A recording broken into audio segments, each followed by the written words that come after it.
num ritmo mais rápido. Sempre lembrando a vocês, se tiver qualquer dificuldade de conexão, me alerta via áudio, por favor, tá? Porque eu vou ficar com a tela aqui ocupada com slide, às vezes eu não estou olhando o chat.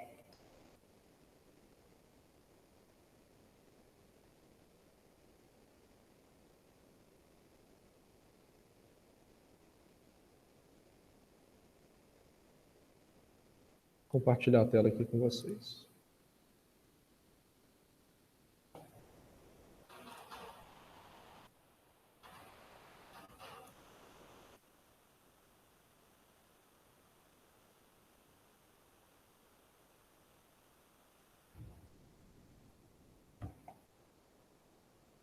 Bom, pessoal, para a gente poder revisar o que nós falamos na aula passada, tá? Eu vou fazer aqui, pegar de forma simplificada o que nós conversamos.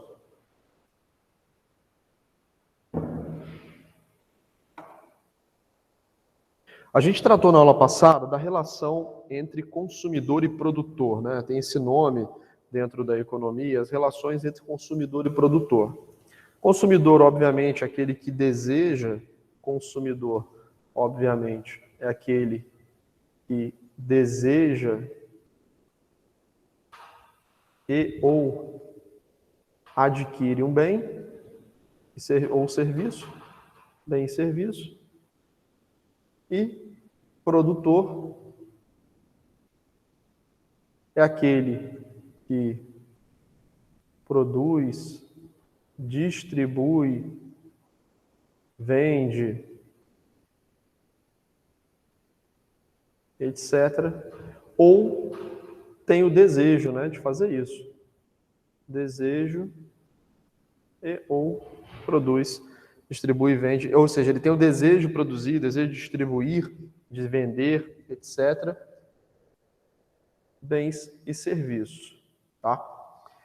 Essa distinção ela é feita para a gente poder analisar as forças de oferta e demanda, sendo o consumidor a demanda e sendo o produtor a parte da oferta. Tá? Então, dentro da economia, essas são duas das forças mais poderosas que nós temos, né?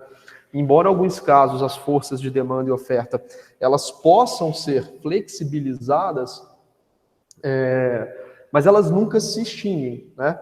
A gente pode interpretar essa demanda e essa oferta tanto como efetivamente realizada, né? Quanto uma intenção, né? A intenção de consumir, a intenção de ofertar, de oferecer, de distribuir, de vender.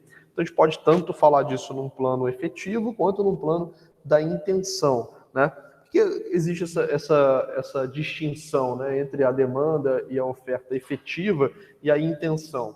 Porque a demanda e a oferta efetiva, aquela que de fato a gente observa, elas vão ser sempre dadas pelo ponto de equilíbrio, né? Então a demanda e a oferta que são observadas, elas ocorrem quando existe um equilíbrio entre oferta e demanda, ok?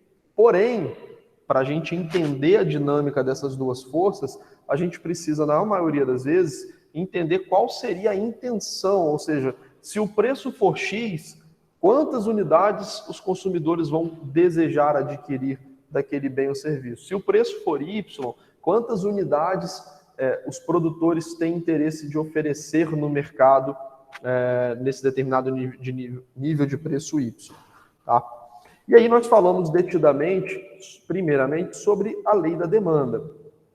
A lei da demanda, ela diz que tudo o mais constante, quando o preço de um bem aumenta, a quantidade demandada diminui. Quando o preço diminui, a quantidade demandada aumenta. Então, dentro da lei da demanda, nós temos o seguinte fenômeno. Se o preço de alguma coisa sobe, o custo, né, o custo de adquirir uma coisa sobe, a quantidade desejada ou consumida diminui. Qual que é a lógica desse raciocínio? É a mesma lógica que nós utilizamos para agir na nossa vida. Nós sempre tentamos maximizar o nosso bem-estar, colher o máximo de benefício com o menor esforço ou custo possível. E isso é verdade para diversas coisas que não envolvem necessariamente economia, mas a lei da demanda é uma expressão econômica disso, né? Então, se uma coisa tem um custo maior para a gente, se eu tenho que ter um desgaste maior nesse caso financeiro, eu vou ter menos interesse em adquirir aquilo ou vou ter uma menor capacidade de adquirir aquilo, né? Então, a lei da demanda, quando o preço sobe, essa quantidade cai por dois motivos. O primeiro motivo é que nós temos uma restrição orçamentária. Então, se o preço de um bem sobe, a restrição orçamentária, ela funciona da seguinte maneira. Vamos imaginar que isso aqui é meu orçamento total, né?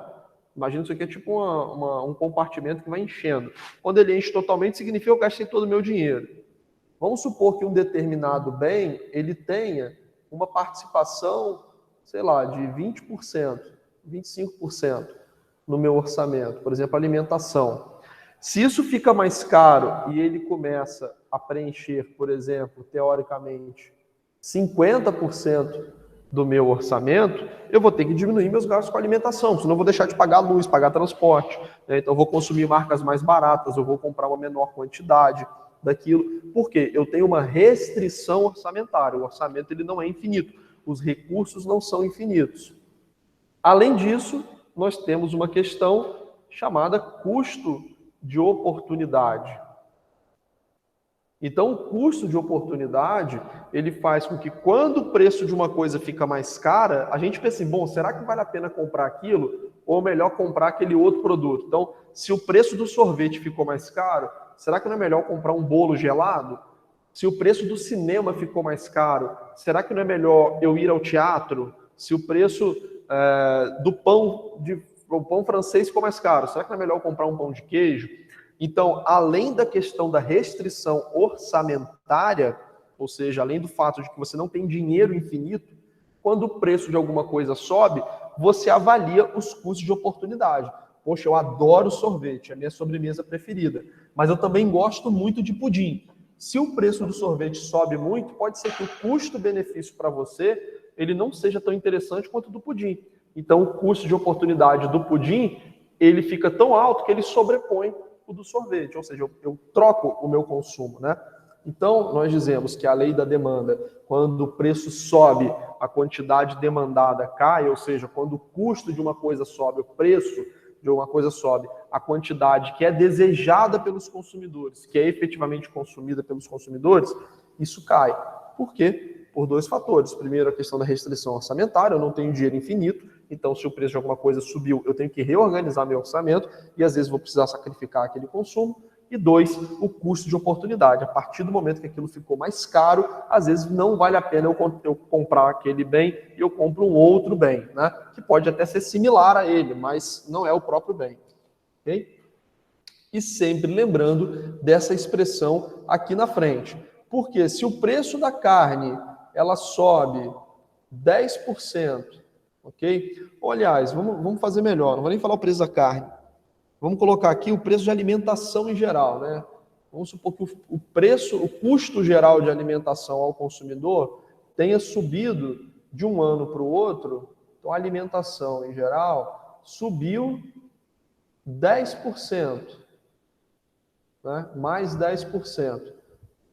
Tudo mantido constante, nós esperamos alguma queda no consumo de alimentação, do gênero alimentício. Gêneros alimentícios. Então, se houve um aumento de preço e a gente está analisando aquele fenômeno isoladamente, isso necessariamente vai causar uma queda no consumo. Essa queda pode ser grande, pode ser pequena, isso vai depender de alguns fatores, como, por exemplo, se aquele bem é um bem supérfluo, ele é necessário, a alimentação é necessária. Então, um aumento de 10% no preço dos alimentos não vai causar uma queda de 10%, porque a gente não pode consumir menos 10% de alimento de uma hora para outra, todo mundo, né?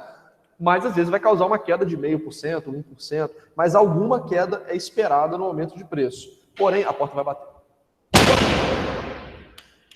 eu abrir a porta aqui e botar uma cadeira na frente, pessoal. Peraí.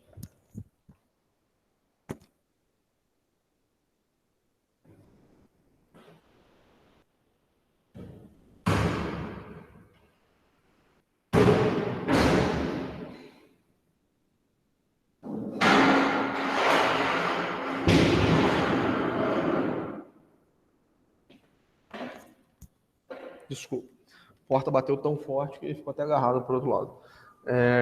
Não deu tempo de eu poder... Não ia dar tempo de eu puxar. Acabei me perdendo um pouco no raciocínio, mas tentando retomar aqui. Então, se o preço da alimentação sobe, a quantidade esperada de consumo dos alimentos cai. Porém, pode ser que naquele mesmo momento, né, que a alimentação subiu, às vezes a gente está considerando aqui 12 meses, né, uma observação de 12 meses, que a alimentação subiu 10%, mas a renda média da população subiu, às vezes, 15%. Então, o que acontece? Existe uma flexibilização da restrição orçamentária, né? Então, nesse caso, eu vou ter um aumento da alimentação, mas o meu orçamento subiu mais. Então, eu posso acomodar esse aumento de preço. Inclusive, o consumo de alimentos pode subir acima de 10%, já que houve um aumento de renda. Só que, ao dizer que professor, então subiu o preço do alimento, subiu o consumo, então essa lei da demanda não funciona sempre. Não, ela funciona sempre. Mas ela é enunciada, ela é formulada dessa maneira. Tudo o mais constante. Se a renda aumentou, então não estava tudo constante, houve um aumento de renda. Tá? Então é importante, quando a gente está analisando um fenômeno econômico, a gente verificar exatamente o que está sendo, né, assim, tentar cercar o problema que está sendo analisado, porque a realidade ela é muito complexa. E um dos problemas da economia é que, como é uma ciência humana, né, que você dificilmente consegue fazer experimentações em larga escala, ou você tem uma dificuldade de controle das variáveis quando a gente está analisando esses cenários muito, muito grandes, isso significa dizer que a gente está tratando de cenários complexos. A economia tem um hábito que, para poder formular as suas principais leis, os seus principais enunciados, normalmente são feitas simplificações da realidade. A realidade ela é mais complexa que isso. Então, quando estamos analisando um caso real, a gente tem que verificar, né, se a gente está, às vezes, utilizando a abordagem adequada. Olhando isoladamente o aumento de preço, nós esperamos uma queda no consumo daquele bem ou daquele serviço, né? Porque quando o preço do bem aumenta, a quantidade demandada diminui. E em relação à lei da demanda, isso também vale para a oferta, o inverso é verdadeiro. Quando o preço de um bem cai, a quantidade demandada sobe. Isso a gente sabe, né, desde novo, porque a gente vê, por exemplo, promoções em lojas, né? Então, o preço caiu. Por que o lojista faz isso? Para ele conseguir vender mais. Então, é basicamente tudo que eu expliquei com sinal trocado, né? Quando o preço de um bem cai, o custo de oportunidade se altera, e aí você toma decisões diferentes, e ele consome um pedaço menor do seu orçamento. Logo, você tem uma capacidade de comprar mais aquele bem. Se uma camisa custava R$100, ela passa a custar 50, ao invés de comprar uma, você pode comprar duas, né? Com o mesmo gasto financeiro. Então, você vai aumentar o consumo também quando o preço de um bem ou serviço cai.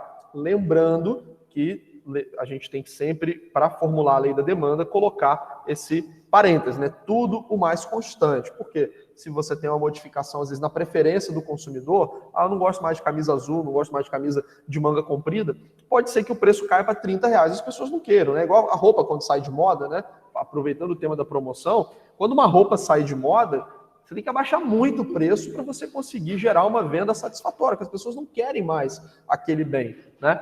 Então, novamente, tudo o mais constante, quando o preço de um bem cai, a sua quantidade demandada sobe, que é a lei da demanda formulada, né, em dois sentidos, quando o preço sobe ou quando o preço cai, quando o preço sobe ou quando o preço cai. Tá bom, pessoal? Prosseguindo aqui para o outro tópico que nós tratamos, né, na aula passada, e aí só explicando, isso aqui seria uma curva de demanda, ok? Por que tem esse nome de curva de demanda se ela é uma reta? Porque a gente está analisando aqui um exemplo numa quantidade assim, relativamente próxima, né? E a gente está fazendo uma análise simplificada. Quando a gente olha efetivamente a demanda, né, ela não vai cair indefinidamente, senão ele iria para terreno negativo, né? Então ela vai fazer isso aqui e depois ela começa a fazer meio que ela vai ter esse formato de curva mesmo na vida real, quando nós estamos plotando um gráfico de demanda, isso vale também para a oferta. Por isso que a gente fala de curva de demanda e curva de oferta. Tá? A curva de demanda, ou o gráfico da demanda, ela tem um sentido negativo, ela está caindo, ela está indo para baixo, tá vendo? Então a gente diz que a curva de demanda, ela é negativamente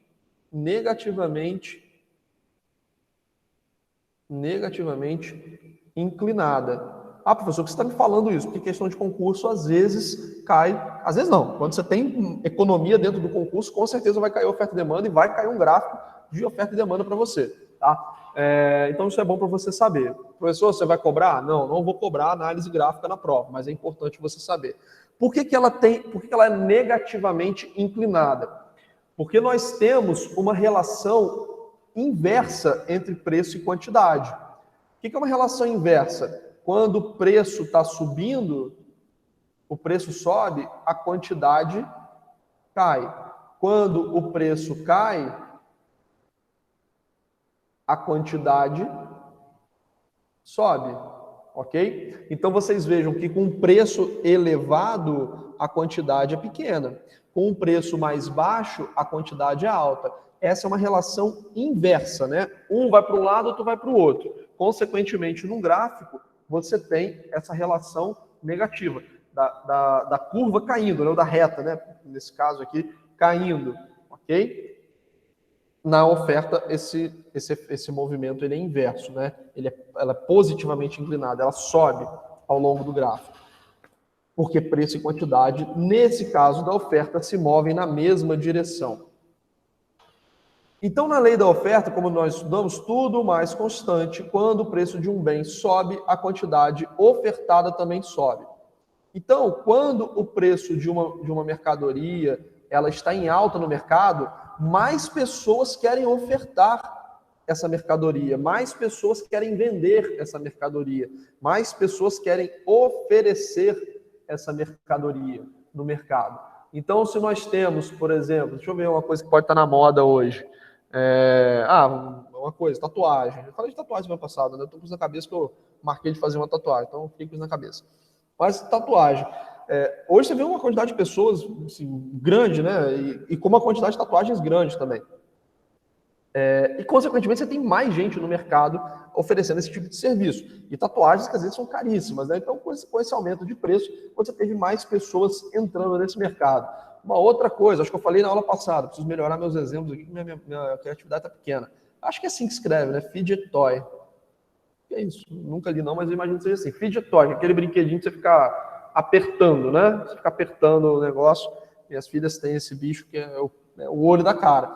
E agora todo lugar está vendendo isso. Por quê? O preço desse negócio disparou, tem um monte de gente vendendo, né? Um monte de gente querendo vender, distribuindo, etc.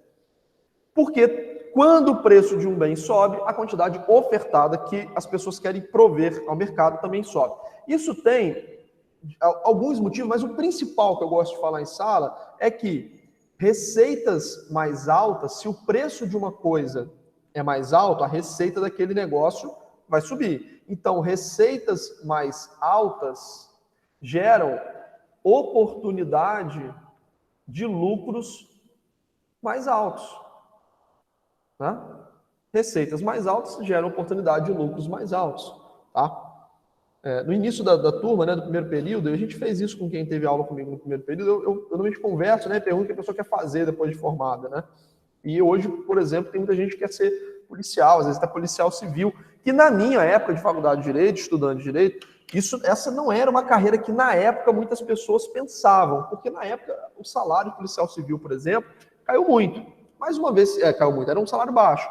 Mas ao longo da faculdade, por exemplo, houve uma série de valorizações na carreira de policial civil, o salário subiu bastante, e aí no final da faculdade muita gente queria fazer concurso para polícia civil, porque o preço de uma coisa subiu, você quer ofertar a sua força de trabalho, né, para ter aquele emprego, tá bom? O inverso também é verdadeiro, quando o preço de uma coisa cai, a quantidade ofertada também cai. Qual que é o raciocínio disso? Porque se o preço de uma coisa caiu, a receita do negócio caiu também. Logo, a oportunidade de lucro, né, naquele tipo de atividade também cai. Uma vez que você tem que o faturamento de qualquer empresa, ele normalmente é uma função entre quantidade de vendas executadas, seja de bens ou serviços, multiplicado pelo preço, né, do produto, quando esse preço do produto sobe, o seu faturamento também sobe, né? Então, o lucro é mais alto. Quando o preço do produto cai, o seu faturamento também cai. Então, a sua oportunidade de lucro é mais baixa, tá? Esse é o fundamento lógico da lei da oferta. Isso é uma coisa também que a gente consegue entender muito bem, certo? A gente consegue absorver esse tipo de conceito muito bem. Uma das coisas que altera a lei da oferta é a tecnologia produtiva, o custo da matéria-prima. Ah, professor, algumas coisas tiveram preço, por exemplo, o celular era caríssimo há 15 anos atrás. Um celular, não é que não tinha tanta distinção, mas um celular bom, na época era um valor absurdo. Hoje em dia não é tão caro, as pessoas conseguem ter celular. É verdade, porque a tecnologia de produção foi melhorando, a matéria-prima, o custo da matéria-prima caiu. Então, em alguns casos, é possível que o preço caia e a quantidade ofertada suba, ok? Da mesma forma que acontece com a demanda. São os fatores que flexibilizam, né, a lei da oferta e da demanda. Só que, analisado isoladamente, quando a gente observa um aumento de preço, a gente tem que naquele mercado nós teremos uma oferta maior de bens e serviços. É a interação dessas duas forças que vai equilibrando o mercado, pessoal. Então, por exemplo, a gente teve há pouco tempo, quando estourou a pandemia, uma sinalização dos preços de alimentos. Os preços de alimentos subiram muito. Isso fez com que diversos produtores rurais aumentassem a sua produção, porque se o preço subir, ele quer ofertar mais. E aí eles colocam bastante produto no mercado. Quando começa a ter muito produto no mercado, esse produto começa a ficar sobrando no mercado, o que eles têm que fazer? Baixar o preço. Então, essas flutuações, né, de oferta e demanda são o que vão causando o equilíbrio de mercado. O equilíbrio de mercado é justamente, como nós falamos, esse encontro entre oferta e demanda, né? Esse equilíbrio de mercado, ele não é exatamente na prática um ponto de equilíbrio. Normalmente, a gente tem uma faixa de preço de equilíbrio, né? Uma faixa de preço de equilíbrio naquele mercado. Porque nunca vai cravar exatamente aquela quantidade, aquele nível de preço. Não, uma faixa de quantidade para uma faixa de preço. Um outro ponto que a gente tem em relação ao equilíbrio de mercado é que nem todo o equilíbrio de mercado ele está no que é melhor para aquele mercado. Porque equilíbrio tem a todo momento, né? Toda vez que você tem uma venda de qualquer produto, oferta e demanda se encontraram, né? Então, teoricamente, a todo momento o mercado tem equilíbrio. O problema é que esse ponto de equilíbrio ele pode ser mais ou menos eficiente. Então, às vezes, o equilíbrio de mercado está aqui, mas ele deveria estar aqui, para que esse mercado fosse um mercado mais adequado para aquele momento histórico, ok? Então, você ter um mercado em equilíbrio, isso acontece a todo momento, mas nem todo equilíbrio de mercado ele é eficiente do ponto de vista econômico, ok? Isso foi só uma revisão. Só para a gente terminar aqui, preço de equilíbrio e quantidade de equilíbrio. Preço está aqui no eixo Y, né, no eixo vertical, quantidade está aqui no eixo X, ok? Então, o preço de equilíbrio aqui seria 38 e 4.000 unidades, por exemplo. Então, nós podemos dizer que esse mercado aqui, ele está equilibrado quando 4.000 unidades são vendidas a R$ 38. Qualquer ponto fora desse equilíbrio de mercado, se esse preço começar a subir, vai começar a ter gente que não vai comprar, ok? Então, se o preço começa a subir, tem gente que não vai comprar, ok? Porque ele não vai estar equilibrado. Se o preço começa a cair, vai faltar produto, porque vai ter ofertante que não vai querer colocar o produto dele, por exemplo, a R$ 15. Então, a R$ 15 só tem 2.000 unidades que seriam distribuídas nesse mercado. A R$ 50 as pessoas, seriam distribuídas 6, mas as pessoas só iam querer 2. Okay? Então, qual que é o ponto que equilibra esse mercado? 4.000. Então, se 4.000 unidades forem vendidas, forem ofertadas a R$ 38, todas elas serão consumidas. Okay? Então, o ponto que aquele mercado está em equilíbrio. Lembrando que, novamente, isso aqui é uma aproximação da realidade e que, normalmente, isso aqui é expresso numa faixa de preço, né? Então, 38 a 35 de 4 a 5 mil unidades, na prática, né, o equilíbrio de mercado ele não é dado exatamente num ponto. Isso aqui é uma simplificação para a gente entender. Pode ser uma média, por exemplo, tá, desse equilíbrio de mercado. E nós falamos também, na aula passada, sobre as estruturas de mercado. Só um ponto, tá, pessoal, da gente avançar. Por que essa compreensão de lei de oferta e demanda é tão importante para o direito? Porque a maioria esmagadora das questões do direito, de alguma forma, ela pode ser convertida em valores, certo? Se ela pode ser convertida em valores, né, seja um dano moral, seja uma multa estabelecida, enfim, arbitrar, né, um valor para a causa, qualquer que seja a questão jurídica, na maioria das vezes você consegue estimar, né, um valor financeiro para aquela questão, ok? Talvez em direito de família, também em direito de família a gente pode pensar na pensão, série de coisas. Direito penal, uma área que realmente às vezes a gente não vai ter essa medida, embora exista multa, né, existam penas pecuniárias, mas na maioria esmagadora das vezes nós conseguimos ter uma ação judicial ou uma intervenção do direito na realidade quantificada de forma financeira, de forma econômica, tá? Então vamos pensar um tema que sempre causa problema aí quando chega a hora de reajustar, né? Plano de saúde. Então nós temos aqui, na área dos planos de saúde, assim, todo ano, ou ao longo do ano, nós temos, por exemplo, a ANS, que é a entidade reguladora dos planos de saúde, a Agência Nacional de Saúde, e nós temos os PROCONs, né? E até, às vezes, as defensorias, atuando no interesse coletivo, né, do ponto de vista do consumidor. E é muito comum ter uma polêmica sobre reajuste de plano de saúde. E acontece muito nessa área de plano de saúde uma série de eventos como inclusão de novas coberturas, né? Novas coberturas. Nós temos decisões judiciais obrigando os planos a incluírem novos serviços, né? Ou prestarem um serviço não previsto contratualmente. Tudo isso aqui gera uma pressão financeira de custos, ok? Ou seja, se um plano de saúde ele precisa custear um tratamento que não era previsto em contrato, significa que ele não se preparou financeiramente para isso. Não, obviamente, ele teria cobrado mais caro. Quando ele tem que incluir novas coberturas não previstas, ainda que ele não desembolse naquele momento, ele tem que ter uma reserva de caixa para poder começar a compensar aquela utilização de serviço.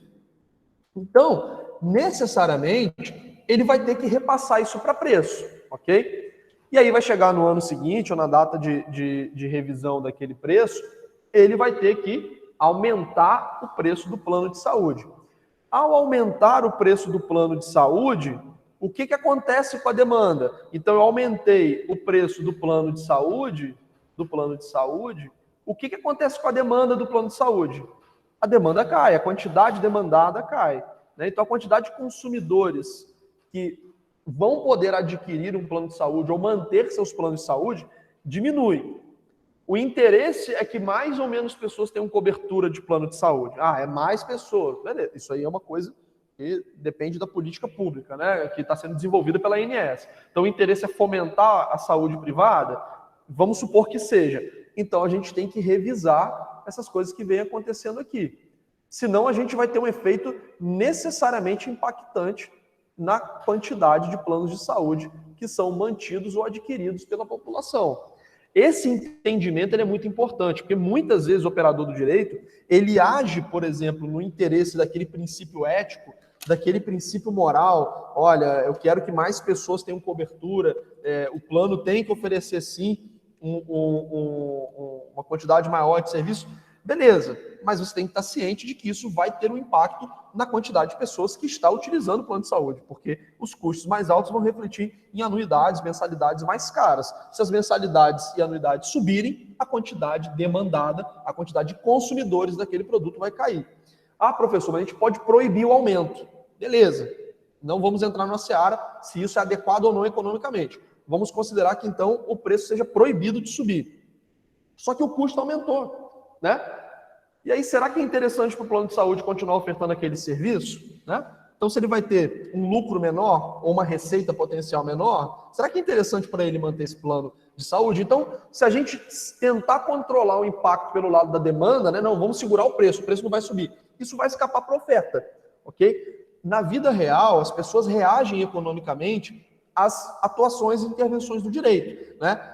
O plano de saúde não vai falar assim, não, tudo bem, eu vou aumentar meus serviços aqui, minha cobertura e não vou reajustar preço de ninguém.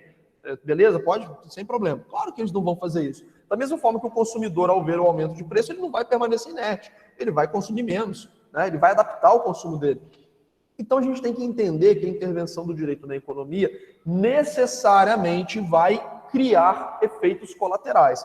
E nós temos que ter um entendimento desses efeitos colaterais para a gente poder calibrar adequadamente qual vai ser a intervenção. Isso vale tanto para um juiz decidindo uma causa, isso vale tanto para um pedido do Ministério Público quanto da Defensoria relativa a qualquer questão que envolva valores, isso vale para um advogado de uma ou outra das partes, né? Então, esse entendimento geral do funcionamento básico da economia, ele tem que estar muito presente dentro do operador do direito, porque o direito, o grande objetivo dele é intervir na realidade. Se você tem uma decisão totalmente sem pé nem cabeça, se você tem um pedido numa causa totalmente desamparado da realidade, você não vai ter eficácia no que você está propondo, né? Se você for um advogado, a chance de você ter um resultado ruim na sua causa é imensa. Se você for um juiz, um formulador de política pública, a chance é que a sua decisão, a sua política pública desenvolvida também não tenha efeito na realidade, tá? Então a gente tem que ter esse cuidado, a gente tem que ter essa percepção, esse entendimento de como funciona a lógica econômica, de forma que a intervenção do direito ela seja eficaz. E essas forças de oferta e demanda, elas operam diferente a depender da estrutura de mercado. Nós falamos isso na aula passada, né? Nós temos, eu vou riscar isso aqui porque eu não vou cobrar, tá? Essas duas estruturas de mercado. Nós temos algumas estruturas de mercado que normalmente vão depender do tipo de mercadoria que está sendo transacionado, do momento tecnológico que aquela nação está passando, né? Então, às vezes, uma melhoria tecnológica modifica a estrutura de mercado. Então, nós temos algumas estruturas de mercado clássicas. Essas estruturas de mercado, elas não são estruturas que você vai olhar e falar assim, não, isso aqui é exatamente um oligopólio, é exatamente uma concorrência monopolística, é exatamente uma concorrência perfeita. Talvez um mercado que você possa dizer que ele é exatamente assim, em muitos casos, é o monopólio, porque ele é o mais simples também de você analisar, né? Mas na maioria das vezes, o mercado ele vai ter características predominantes de um mercado de oligopólio, predominantes de um mercado de concorrência perfeita, de mercado de concorrência monopolística. Até o próprio monopólio, por exemplo, a Ambev é a maior empresa de bebidas. Antes das cervejas artesanais, que modificaram muito o mercado, a Ambev, embora ela não fosse a única produtora e distribuidora de bebidas, ela era tão grande, mas tão grande, que ela agia como uma monopolista. Porque ela dominava tanto o mercado que parecia que ela era única, né? Ela que controlava os parâmetros de mercado, porque ela era tão grande que ela agia como se fosse uma monopolista. Mas, na prática, dificilmente o mercado vai ser exatamente aquilo, naquele modelo que a gente está estudando, tá bom? Professor, beleza, mas para que eu preciso saber disso? Porque a intervenção do direito em cada estrutura de mercado, ela é diferente. Por exemplo, no monopólio que nós estudamos na aula passada, nós falamos sobre isso, eu só tenho um produtor, ou distribuidor, ou vendedor, ou tudo isso ao mesmo tempo. Isso significa que esse único vendedor, distribuidor, etc., ele tem um poder muito grande no mercado. Ele vai determinar o preço, a quantidade e a qualidade do produto que é ofertado, porque as pessoas não têm como comprar de outro. Você não tem como acessar aquele bem ou serviço de outra empresa, de outra pessoa. No caso de pessoa seria monopsônico, vamos falar de empresa. Tá? Você não tem como acessar aquilo se não for por aquela pessoa jurídica, melhor assim, por aquela empresa, ok? Consequentemente, o direito tem que ficar atento, porque se você deixar o mercado solto, né, nesse tipo de estrutura, que você só tem um ofertante, a chance desse monopolista colocar o preço lá em cima, jogar a qualidade lá embaixo e controlar a quantidade vendida de maneira que favoreça a si próprio é muito grande, né? Isso, novamente, isso não tem a ver com a empresa é malvada, quer explorar o consumidor. Não, isso é lógica. ok? Se você fosse o único vendedor de um bem ou serviço, você ia cobrar caro pelo seu produto, provavelmente. Na ausência de qualquer restrição, você ia querer cobrar o máximo possível e você ia chegar próximo disso. Se as pessoas não têm opção, então você ia conseguir extrair, né, uma receita muito maior se você estivesse competindo com outras pessoas. Então, nesse caso aqui do monopólio, o direito ele tem que ter uma atenção muito maior por conta dessa grande força do vendedor, ok? No caso do monopólio, o vendedor ele só é único no mercado, normalmente porque existem barreiras de entrada. Uma barreira legal, tem alguma lei que impede, uma barreira geográfica, não cabe outro competidor, ou mesmo a barreira de custos. É muito caro uma empresa tentar entrar nesse mercado, que já tem uma tão estabelecida que ela vai gastar muito dinheiro para tentar roubar uma fatia de mercado e pode não funcionar isso no final das contas. Tá? E existem monopólios naturais, que são alguns tipos de produtos ou serviços que só pode ter um produtor, um consumidor, seja porque ele detém a tecnologia, seja porque o mercado, se ele for dividido, inviabiliza, né, dois competidores, os custos não se pagam, né, se você tiver aquela demanda dividida entre duas empresas, a receita de cada uma não é suficiente para dar conta da estrutura, do custo fixo, né, que ela tenha. Então você tem essa característica no mercado de monopólio, tá? Só um instantinho, pessoal.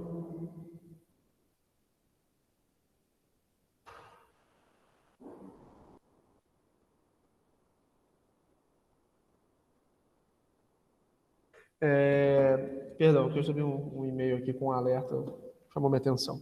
No oligopólio, nós temos uma característica muito parecida, porém, com mais alguns competidores, mas ainda assim eles têm um poder muito forte, por exemplo, companhias aéreas, né? Então, nesse mercado, você também precisa de uma atenção, mas uma atenção menor, ok? Porque existe uma certa competição, mas ainda assim é necessário ter o sinal de alerta ligado, porque nesse caso aqui, o lado da oferta também tem um poder maior em relação ao lado da demanda. Então, às vezes, você precisa de algumas leis, alguns regulamentos para poder ajustar aquele mercado. Quando você tem a concorrência monopolística, aí você já flexibiliza, porque você tem muitos ou alguns competidores, só que os produtos, eles são diferenciados. Então, você tem uma competição de pessoas que conseguem cobrar mais caro um pouco pela qualidade, né? Então, a qualidade do produto influencia muito nesse mercado. Mas existe competição, tá? Existe concorrência. Essa concorrência, ela é contida pela diferenciação. Por exemplo, você não tem como comparar um podrão, um quiosquezinho que vende hambúrguer, aqueles hambúrguer podrão que a gente chama, com sem frescura. Né? São produtos diferentes, mas é tudo hambúrguer, ok? Mas tem uma diferenciação que permite ao sem frescura cobrar R$50 no hambúrguer, enquanto o podrão vai cobrar 15, ok? Existe uma diferenciação possível. A lei não pode chegar, não vai ter que ser tudo o mesmo preço, aqui tudo R$15. Não, são coisas diferentes, totalmente diferentes. Então, você tem uma liberdade maior nesse caso, consequentemente, você flexibiliza bastante, né, a intervenção do direito. Na concorrência monopolística, aí você já tem um mercado que é muito competitivo, né? Os produtos eles não têm diferenciação, então o preço é que vai determinar. E esse preço ele não vai ser controlado nem pelo vendedor, nem pelo comprador. Porque como nós temos muitos vendedores e muitos compradores, esse mercado é um mercado muito pulverizado. Cada comprador e cada vendedor, eles têm uma fatia de mercado tão pequena que se eles saírem do mercado não tem problema. Eles não vão fazer diferença nenhuma. Eu não vou comprar tomate. Dane-se, o preço do tomate não vai subir por conta disso. O Superbom fala, não vou vender tomate. Dane-se, você não vai vender tomate, tem outros supermercados vendidos de esquina que vão vender. Ok? Então, você não tem poder de barganha, na maioria das vezes, em mercados de concorrência perfeita. Consequentemente, são mercados que devem ser deixados para atuação mais livre. Né? O direito não deveria ficar intervindo nesse mercado constantemente, né? Nem esporadicamente, talvez, porque é um mercado que vai se ajustando. Ok? Mercado de alimentação, né, de produtos básicos de alimentação é muito assim. Então, se subir o preço do tomate, fica tranquilo, daqui a pouco cai ali na frente, porque é um produto fácil de produzir, fácil de distribuir, você pode trazer tomate de fora, pode mandar tomate para fora, então você tem assim, um fluxo, né, uma dinâmica nesse mercado que permite um autoajuste. Pessoal, achei necessário fazer essa revisão, porque essa matéria é muito importante, Tá? E talvez não dê nem tempo da gente finalizar a matéria de hoje, mas eu acho que precisa ficar bem gravado isso aqui, apesar de ser um tema de economia política. Só me diz uma coisa, até que horas a nossa matéria mesmo? 8h10? É isso, né? Tô falando sozinho aqui não, né, pessoal? Pode ser. Eu ia falar que eu não tenho certeza, porque eu sou de outra turma, eu faço aqui Tá. adaptação. Não, beleza, beleza. Então é 8h10 mesmo, tá bom. Tem mais 40 minutos aí, mas tá bom, dá pra gente andar. E agora, justamente, né, por a gente estar falando de falhas de mercado, né? Falhas de mercado não, mas... Oi, perdão? Eu tô vendo aqui no... Ah, não, tá certo, tá certo. Eu tava olhando aqui, me confundi com o segundo período, tava olhando aqui no horário. Tá. Apertei o fone no ouvido aqui, me senti na televisão aqui, falando com o diretor, né? O pessoal bota a mão no ouvido assim, fala com o diretor, mas obrigado aí, quem me confirmou o horário. Pessoal, a gente estava falando, né, sobre essas estruturas de mercado. Por exemplo, uma estrutura que tem poucos competidores, que permite, né, uma pressão maior de alguns competidores, como é o oligopólio, né? Então, as companhias de aviação são poucas, né? O mercado que realmente não dá para ser pulverizado, que os custos são elevados e, consequentemente, elas conseguem determinar em grande parte o preço e a qualidade, né, dos seus produtos. Os consumidores não têm muita opção e favorece, né, meio que um conluio ali que às vezes não é explícito, não é um conluio por trás dos panos, né, que aí seria crime, o crime de cartel, mas existe, você percebe, né, que existe meio que um certo deixa que eu deixo, né? Faz aí que eu faço aqui, os dois fazem movimentos semelhantes, né? Então sobe o preço num produto, o outro sobe também, cai o preço, o outro cai também, tira um lanchezinho de um voo, o outro tira também. Então essa diferenciação não é determinante no mercado oligopolista. E aí a gente vai lembrar de um dos princípios de mercado, de economia que nós aprendemos, que diz o seguinte: os mercados geralmente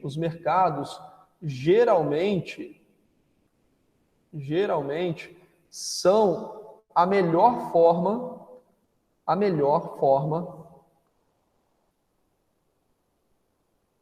de organizar a economia, ou seja, deixar as pessoas agindo livremente, organizar a economia.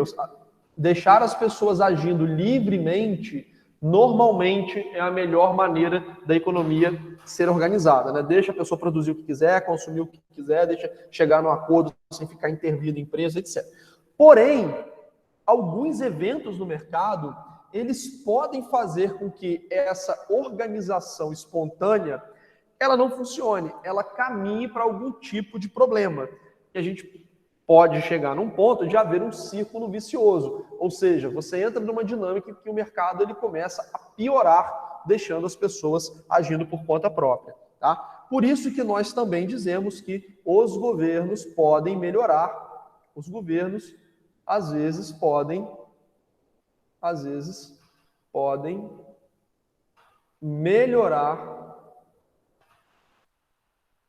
o resultado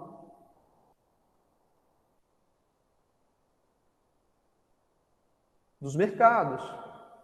E é justamente quando ocorrem essas falhas de mercado que nós justificamos a intervenção do governo no mercado.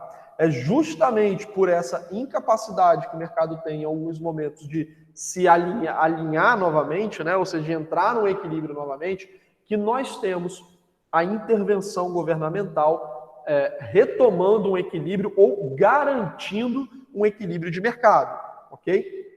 Nós chamamos esses eventos de falhas de mercado. Então, apesar de os mercados serem, em geral, a maneira mais eficiente de organizar a economia, em alguns casos eles apresentam falhas que demandam intervenção estatal. E essas falhas de mercado são uma matéria de natureza econômica em que existe uma grande contribuição do direito e vice-versa, né? Porque essas falhas de mercado, quando elas são corrigidas através do Estado, através do Estado, isso sempre vai ser feito por instrumentos legais. Por instrumentos legais. Né? Então, nós podemos ter, na tentativa de correção, normas legais e infralegais. Nós temos a questão das decisões judiciais, políticas públicas, etc. Só que tudo isso que eu mencionei aqui envolve direito, né? Porque eu estou falando de intervenções jurídicas, né? De diversas naturezas, mas todas elas jurídicas. E aqui já começa a matéria a ficar um pouco mais específica, né? Para a nossa análise econômica do direito, ok? Então, as falhas de mercado são situações em que os mercados eles não conseguem chegar a um equilíbrio natural, ok? As falhas de mercado são situações em que os mercados, por conta própria, não conseguem chegar a um equilíbrio adequado e, por conta disso, demandam uma intervenção do direito, uma intervenção do Estado. O mercado ele entra numa disfunção, essa disfunção não consegue ser corrigida sozinha e aí, consequentemente, você tem a necessidade dessa intervenção do Estado. Tá? Essas falhas de mercado, elas podem ser decompostas numa série de tipos de falhas, né? Nós podemos distinguir essas falhas em vários tipos, né?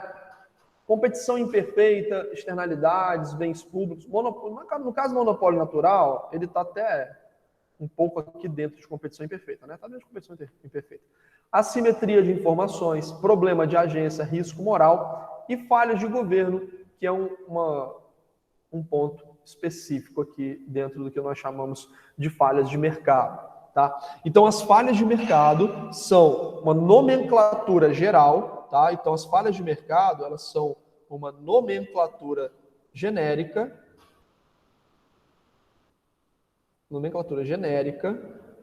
para exprimir uma série de disfuncionalidades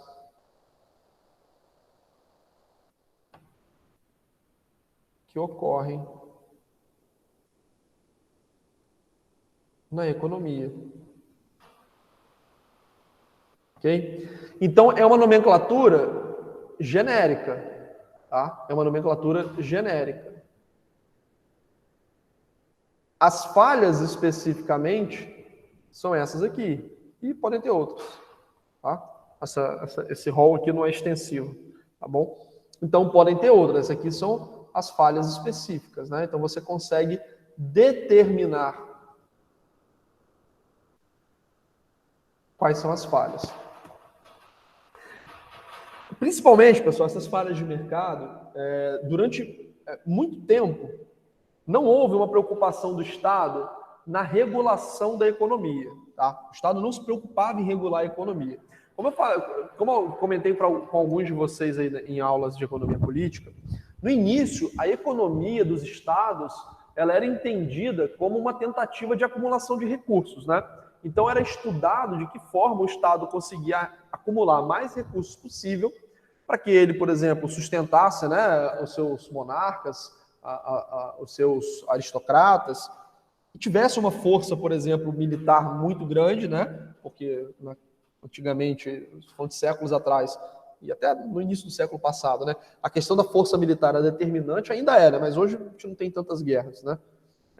A força militar ela era determinante, e havia uma impressão de que a economia era uma corrida para acumulação de bens, né?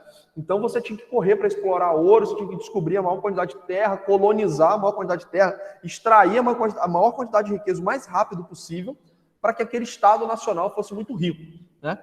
para que ele tivesse reservas nacionais muito grandes. Posteriormente, com o desenvolvimento da economia, percebeu-se que não era bem assim, né? Os estados mais ricos não eram aqueles que acumulavam mais recursos materiais, mas sim os estados mais produtivos, né? E aí a acumulação ganhou uma outra dimensão. E aí, o estudo econômico ele foi se aprofundando. E aí chegou-se depois a uma concepção da economia em relação à função do Estado, de que assim, não, o Estado, a economia é um fenômeno muito mais amplo do que as relações do Estado, né, de riqueza envolvendo os cofres públicos, né? O estudo da economia ele ganha outras dimensões. Mas o papel do Estado, antes que era aquele Estado acumulador, ele passou a ser um Estado observador. Você tinha muito pouca intervenção do Estado na economia, né? Só que conforme as relações econômicas foram ficando mais complexas, conforme a sociedade foi se desenvolvendo, ficando cada vez mais urbana, né? Então isso gerava repercussões políticas, a gente começou a ter maiores intervenções de Estado, até que numa crise absurda da economia, que foi na década de 30, né, no início da década de 30, final da década de 20 do século passado, quando houve o crash da Bolsa de Nova York, naquele momento as economias elas entraram numa depressão profunda. Ou seja, houve uma falha naquele momento, não uma, mas uma série de falhas de mercado que mergulharam a economia mundial, dos Estados Unidos principalmente, mas mundial, numa crise muito grande, né? E o Estado até então ele era observador, não, vamos deixar as coisas se organizarem, vamos deixar as próprias forças de mercado atuando, né? Que as coisas vão se ajustar. Só que as coisas não estavam se ajustando, né? Virou meio que um círculo vicioso, como eu falei, virou uma espiral negativa. Parecia que as coisas estavam piorando ou estagnadas num patamar muito ruim. A partir daquele momento, novas formulações econômicas surgiram, dando conta de que, nesses casos, o Estado ele precisa entrar intervindo na economia, né? Que é como se fosse uma injeção externa vindo, né? Você vem de fora daquele sistema e mexe naquilo ali para o negócio ganhar tração. Mais ou menos um carro que para, ele não vai voltar a andar sozinho, então você precisa empurrar esse carro para ele voltar a andar, né? Uma analogia bastante simplificada e bastante tosca, né? Mas é mais ou menos isso. Imagina que a economia foi um carro que começou a dar problema, parou. E ele não saía do lugar, claro, porque um carro não sai do lugar sozinho. A economia até se ajusta sozinho, mas às vezes esse período de ajuste ele é tão complicado que as pessoas fazem pressões para que haja uma outra solução. Foi o que aconteceu durante a crise de 29, que se estendeu, né, por alguns anos à frente. E aí nós tivemos os estados nacionais cada vez mais intervindo na economia, né, para tentar fomentar crescimento econômico, corrigir desigualdades, distorções em mercados específicos de forma geral. Então, a partir da década de 30 do século passado, essa intervenção do Estado ela começa a ficar cada vez mais forte na economia, né? Alguns estados nacionais eles caminham até um pouco antes disso para uma intervenção total, que também não deu certo, né? Fracassou, até de maneira muito acelerada, mas a partir daí gera-se um consenso de que o mercado ele funciona muito bem sozinho, mas que em alguns casos dá uma zebra e precisa de um ajuste, tá? E aí, pessoal, vamos começar a falar dessas falhas de mercado. Se a gente não conseguir acabar hoje, a gente acaba semana que vem. A competição imperfeita é basicamente o que a gente estava analisando na aula, no conteúdo que a gente acabou de apresentar, de estruturas de mercado. A competição imperfeita é toda situação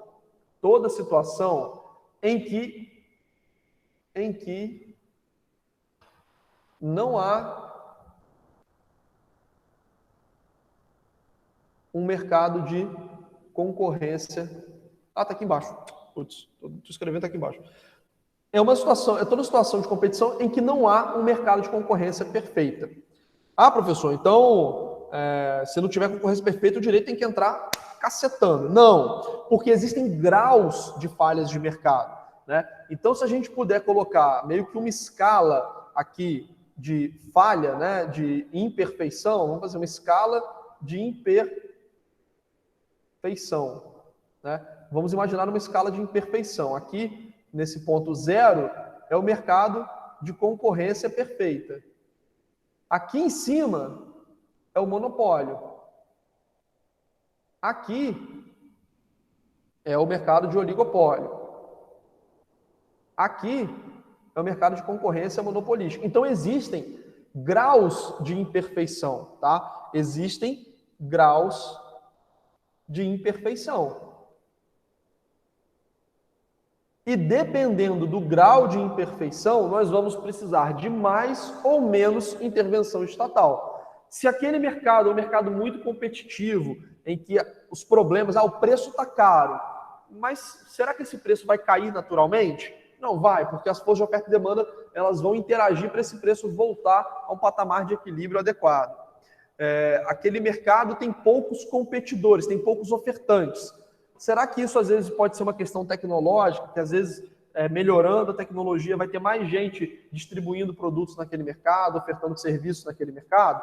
Sim, então não vamos intervir não, vamos deixar aquilo ali. Não vai corrigir. Então o Estado precisa ir ali às vezes e criar uma estatal, financiar uma empresa naquele mercado para ela poder se desenvolver, ok? Então os graus de imperfeição, eles vão variar, ok? Os graus de imperfeição variam. Consequentemente, a resposta do direito varia também. Varia também. Ok? Então, nós temos graus de imperfeição e para cada grau de imperfeição, nós temos uma resposta adequada. Não adianta no mercado, como eu falei, de alimentação, de restaurante, por exemplo, que você tem diferenças entre um restaurante e outro. Não, a pizza do Fratello vai ser o mesmo preço da pizza do Dois Gaúchos. Bom, se tem uma diferença de qualidade, então o Fratello tem que cobrar mais caro. Não tem porque o direito de chegar ali e, por exemplo, o Procon tentar multar o Fratello por estar fazendo preços acima do mercado. Isso não existe, certo? Então, dependendo do tipo de imperfeição, nós teremos mais ou menos, né, intervenções do direito. Além dessa competição imperfeita, nós temos o que nós chamamos de externalidades. Essas externalidades... Pessoal, tranquilo? Competição imperfeita?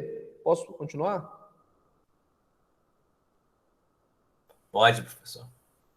Beleza. Qualquer dúvida, vocês me perguntem, se tiver, às vezes, algum tipo de exemplo que não ficou claro, tá? Tranquilo, professor. Beleza. Show.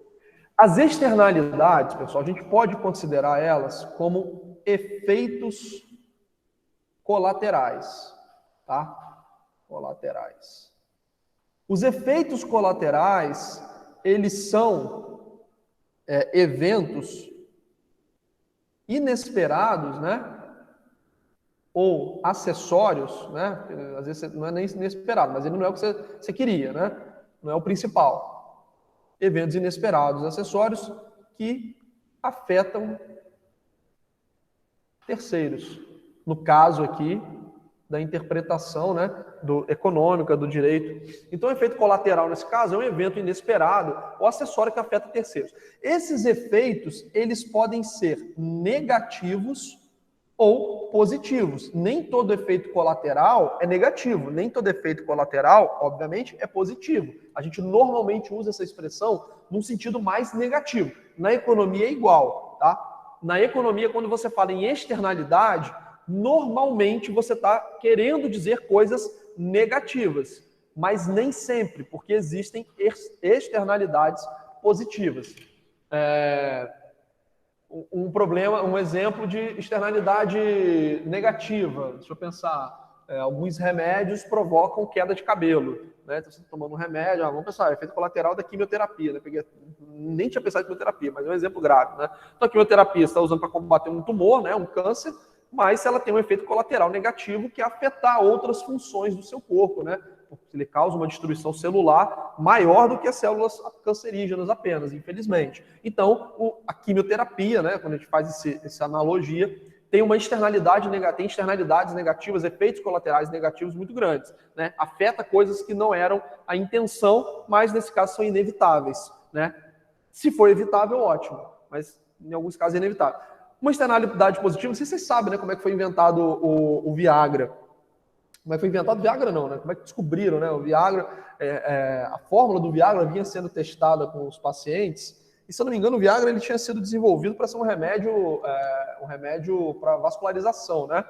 E aí, o que os cientistas começaram a perceber? Que os voluntários principalmente os mais velhos, eles não devolviam os comprimidos que eles recebiam na fase de estudo, né? Então, eles recebiam os comprimidos para poder fazer a observação num determinado período, e havia uma sobra. Essa sobra não era devolvida, né? E aí eles começaram a tentar entender por que não era devolvida, especialmente, né, por pacientes mais velhos, sexo masculino, né? Porque o Viagra é um remédio para o sexo masculino. Acho que não tem efeito em mulher, com certeza que não. Mas eles descobriram, né, que o Viagra aumentava a função erétil masculina por conta desse efeito colateral da vascularização, né? Então ele ativava a vascularização, e aí eles descobriram que o Viagra, então, ele poderia ser manipulado, aquela substância, que eu esqueci o nome, mas ela podia ser manipulada para ter aquele objetivo. Então descobriram meio que por acaso, foi um efeito colateral, foi uma externalidade positiva, né? E assim também ocorre na economia, tá? Externalidades positivas e negativas. Normalmente, como eu falei, a externalidade, quando a gente fala, ela é negativa. O que é um exemplo clássico de uma externalidade negativa? A poluição. A poluição. Vamos imaginar que a gente tem aqui uma fábrica que fica aqui em Campos, ok? Uma fábrica que fica aqui em Campos, e essa fábrica, ela exporta, sei lá, para os Estados Unidos.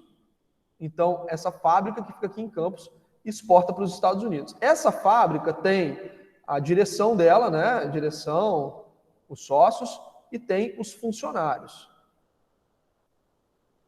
Nos Estados Unidos, nós temos os consumidores.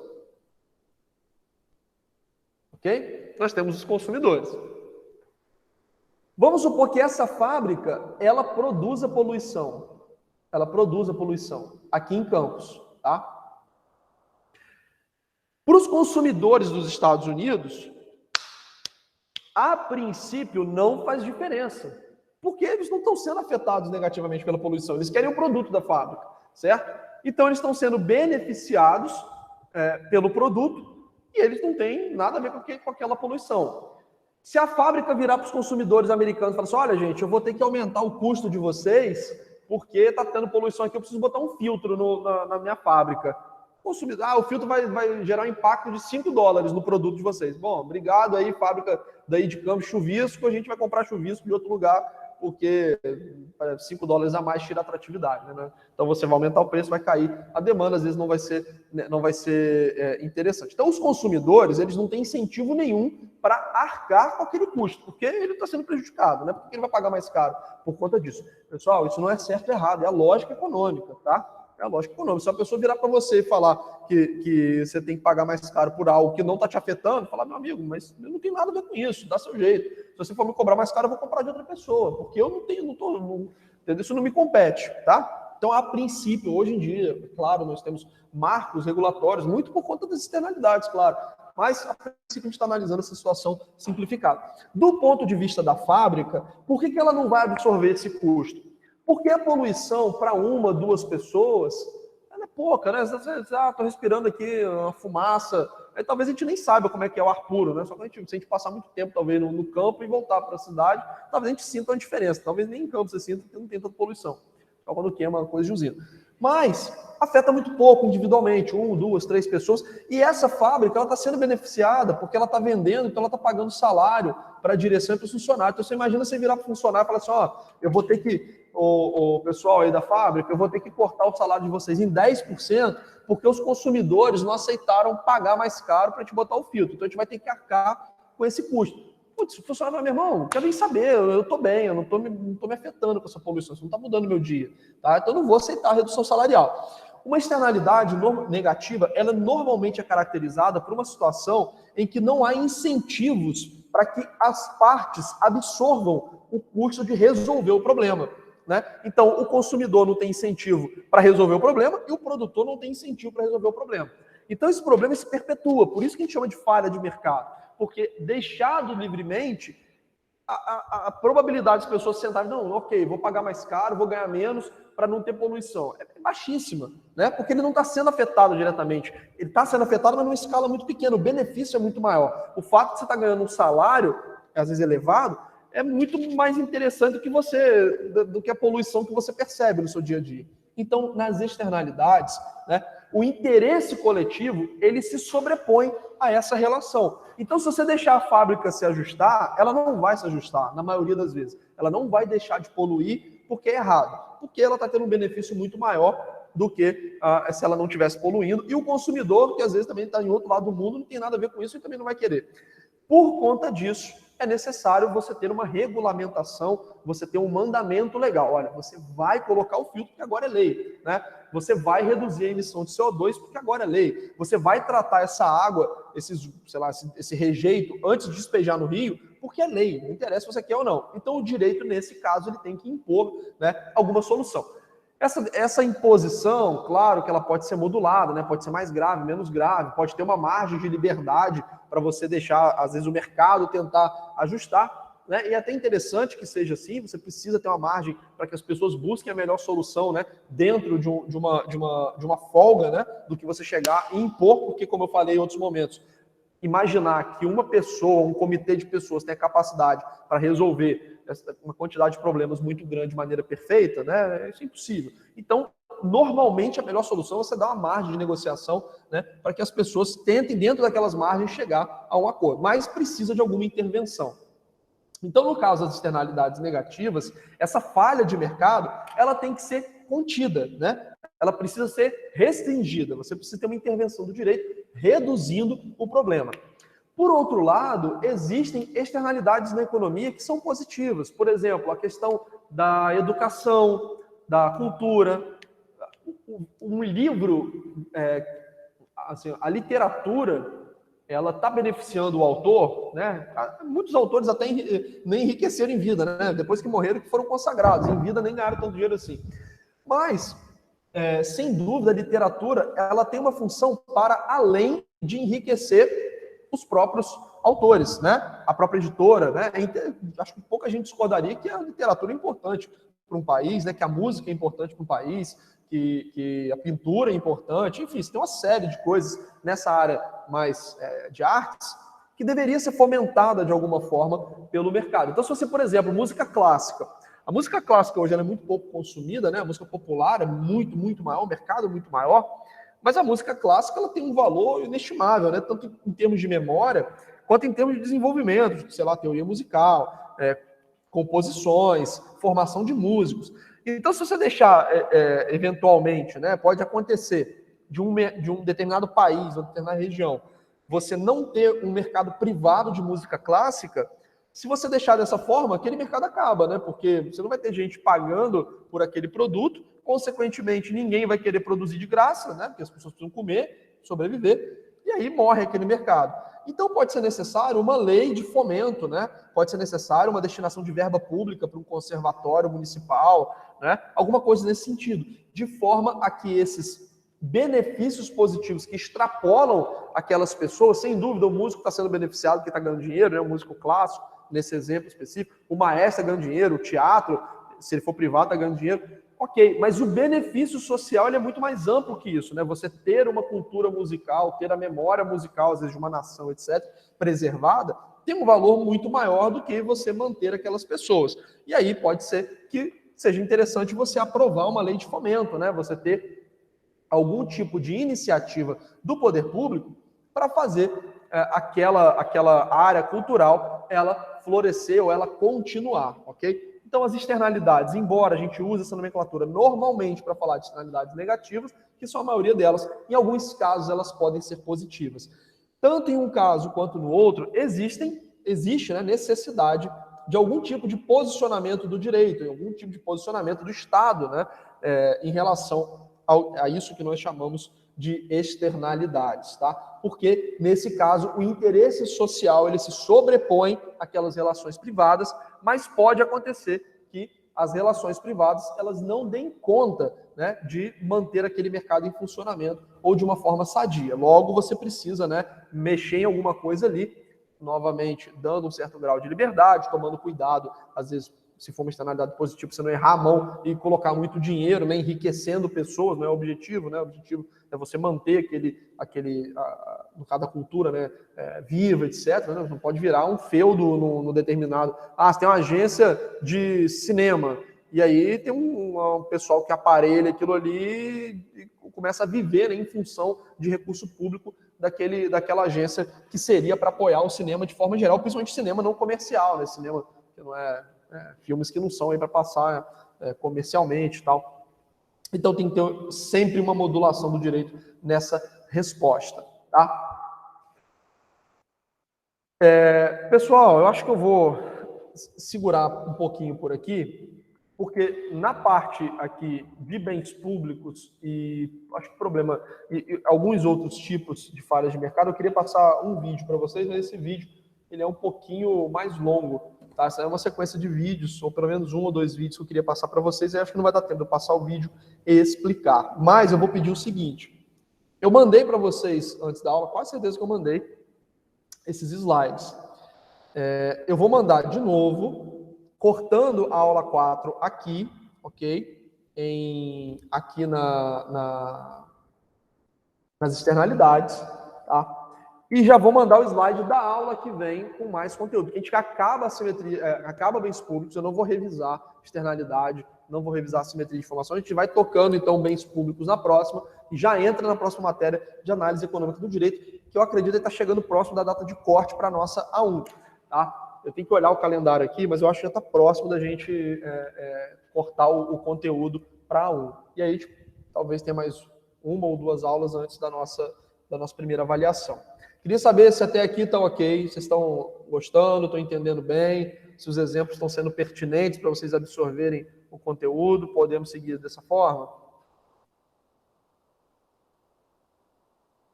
Beleza. Então tá bom. Então a gente se vê na aula que vem. Desejo para vocês uma excelente semana. Vou interromper a gravação aqui. Uma excelente... calma aí.